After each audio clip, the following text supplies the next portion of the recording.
চাঁদপুরের মতলব উত্তর উপজেলার দুর্গাপুর ইউনিয়নের সোনাইরকান্দি গ্রামে মসজিদের যাতায়াতের পথ বন্ধ নিয়ে সম্প্রতি মানববন্ধন করে মিথ্যা অপবাদ দেওয়ার প্রতিবাদে সংবাদ সম্মেলন করেছেন ওই গ্রামের ফারুক হোসেন সরকার।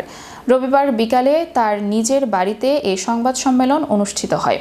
এ সময় ফারুক হোসেন সরকার বলেন, গত 15ই ডিসেম্বর আমার বিরুদ্ধে সোনাইরকান্দি জামে মসজিদের যাতায়াতের পথ বন্ধ করে দিয়েছি অভিযোগ এনে যে মানববন্ধন করেছে গ্রামবাসী, আমি ওই মিথ্যা অপবাদ ও মানববন্ধনের প্রতিবাদ জানাই। মূলত আমার জায়গায় আমি কোনো পথরোধ করি নাই।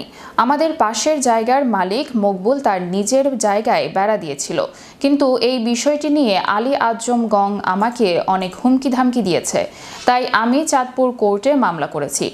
তিনি আরও বলেন, পরবর্তীতে আলী আজম গং আমার বিরুদ্ধে মিথ্যা অপবাদ দিয়ে মানববন্ধন করে আমার মানহানি ও সমাজে ছোট করেছে।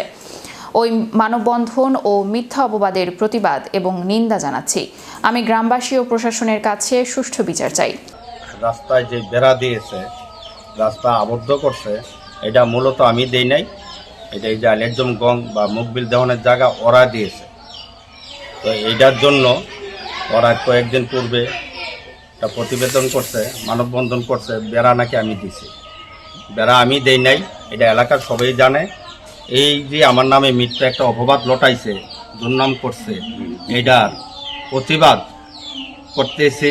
গ্রামবাসীর কাছে আমি বিচার চাচ্ছি, এমনকি আইনের প্রতি শ্রদ্ধাশীল, আইনে আমার বিচার করবে। যদি তারপরে মসজিদে যাওয়ার জন্য রাস্তার ব্যবস্থা যেই প্রকারই হোক, জায়গা দিছি, মসজিদ করছি, রাস্তার ব্যবস্থা ইনশাল্লাহ আমরা করে দেব।